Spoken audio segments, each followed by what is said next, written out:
This is what he looks like. He's just a baby. Just give our son back, please. That's the father and mother of a 7-month-old. Did you notice on that missing poster, it just said missing kid? I've never seen that before. Like, I don't know. It just kind of struck me a little bit. Anyhow, take a look at this little guy, 7 months old, reported missing August 14th in San Bernardino County out in California. And the parents spoke afterwards, spoke to the media. And joining us now is Court TV field reporter Cody Thomas. There's been a lot of reaction to them on social media. Everyone is talking about this story now. What are the parents saying? Well, Vinny, it's kind of a simple story. Rebecca Haro, the mother, she says that she was at this Big Five sporting goods store, changing the baby's diaper outside of her vehicle. And she says a man approached her, said, "Hola." That's all she heard. Then she said she was knocked unconscious. She was attacked. Blacked out, woke up, baby Emmanuel was gone. So then this happened late afternoon, early evening. The authorities got there close to 8 o'clock at night. They got there with their special units, their K-9 units, looking all around the area, did not find baby Emmanuel. And of course, Rebecca and her husband, Jake Haro, went to the media, RMG News, to plead for the public to come forward and try to find the baby. Take a listen to this. We come to you guys asking you to help us find our son. He was abducted last night from Big Five. Somebody struck my wife while she was trying to change his diaper. And we just ask if anybody knows anything to please contact Ukaipa Police Department. Don't hesitate, just call. His name's Emmanuel. He's 7 months. He's 7 months old. Have you been notified of any information yet by local authorities? No, we have not. They haven't told us nothing. They said they don't have any major updates. Do you guys plan on doing a local search of your own? We are Yeah, we have at 4 o'clock here at Ukaipa. The community set up a search party at 4:30. So we're afraid. Just ask you guys if you could help us, you know. Please. This is what he looks like. He's just a baby. Just give our son back, please. He was wearing a black onesie with a Nike swoosh on him. If you know anything, please come forward. Please. Please bring us back our son. Safe. So, Vinny, you saw them there, pretty emotional, and as of now, baby Emmanuel still has not been found. But again, I had not caught it earlier, but that missing kid on the missing poster versus we kind of name. talk about it colloquially, like another case about a missing kid. Right. But I've never seen someone put that on the actual flyer, missing kid. A little strange, and I can understand why people are reacting to the parents because, we always do. Like, the public always is going to react and have, are they telling the truth or are they not telling the truth? What's important, though, is what are police saying about the investigation right now? Well, Vinny, of course they're doing their due diligence in this investigation, but they're now saying the mother, Rebecca Haro, has stopped cooperating with authorities. And this is why they released this statement. The San Bernardino Sheriff's Department released this statement that says, in part, investigators interviewed multiple individuals, including Emmanuel's parents, Jake and Rebecca Haro. During those interviews, Rebecca was confronted with inconsistencies in her initial statement and declined to continue with the interview.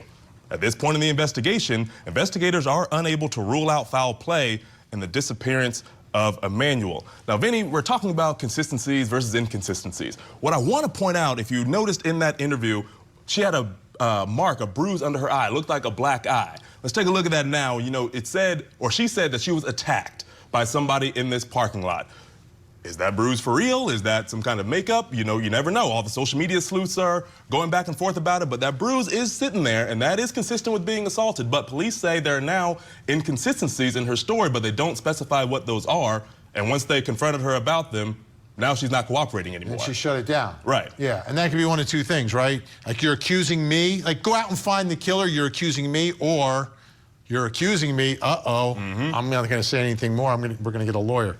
How about the baby's father here? Now, I understand he has a little bit of a history with law enforcement. Yeah, wouldn't call him a career criminal, but he definitely has a rap sheet. So, Vinny, and this dates back to 2018. Jake Haro, conveniently, in the name of this case, was arrested for child cruelty charges. Now, this case back then had 16 continuances in the proceedings, which pretty much means the trial was getting pushed back for a while from 2018, all the way up until 2023 when he finally pled guilty to willful child cruelty. And in California, Vinny, that pretty much means any person who willfully causes or permits unjustifiable physical pain or mental suffering to a child. Now, he got out on bond for that one as those proceedings were being continued. 2019, he had a couple traffic misdemeanors. But Vinny, last year, June of 2024, this is still an active case right here. He was arrested and charged with possessing a firearm and ammunition by a convicted felon. And he actually has a violation of probation hearing coming up here soon on September 2nd. Okay, yeah, I'm really concerned about that child cruelty. And he admitted it, right? Yeah, most pertinent one. A guilty plea. Wow. All right.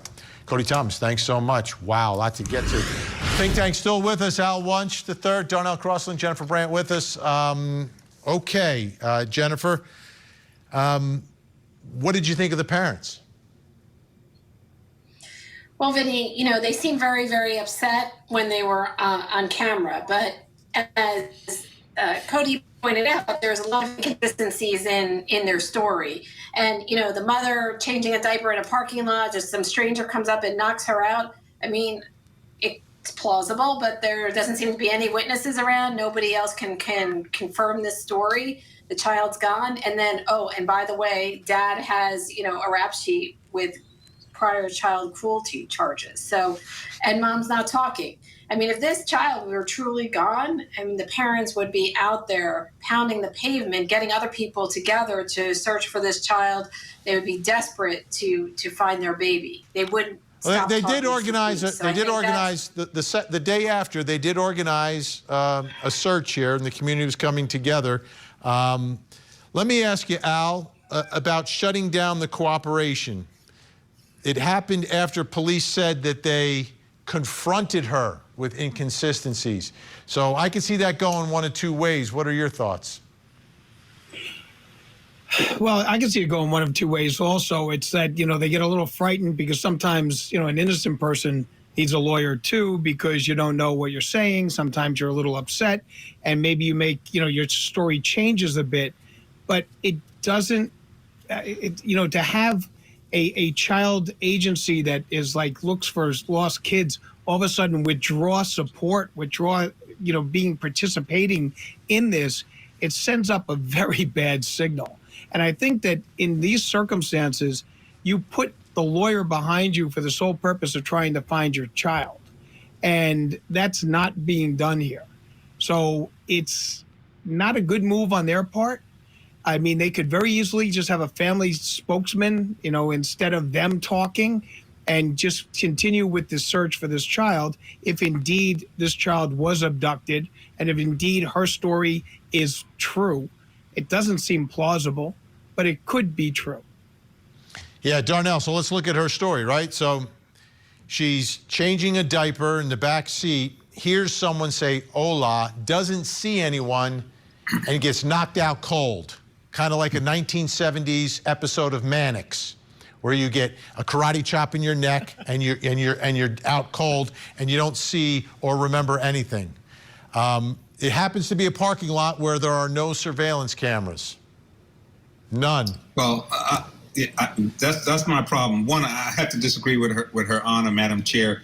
And again, I don't want to split hairs, but I think it's possible, but I disagree with Madam Chair. It's not plausible.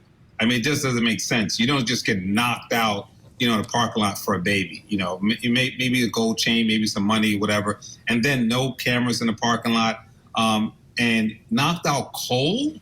Yes, knocked out, sees white, just sees white, and remembers nothing other than the assailant saying hola, which I think they say where you are down in the DR, correct?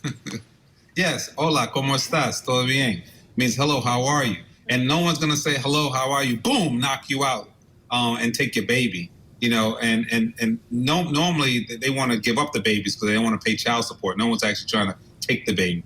And the funny thing about when you listen to the father, he said she was in the parking lot changing her diaper. I mean, it's so cute. I mean, it wasn't ringing true like they were really concerned, you know. So you're not buying it. You're not buying it. Okay. No, I'm not buying it. All right. Big thanks, Al Wunsch III, Darnell Crossland, Jennifer Brandt. Awesome as always.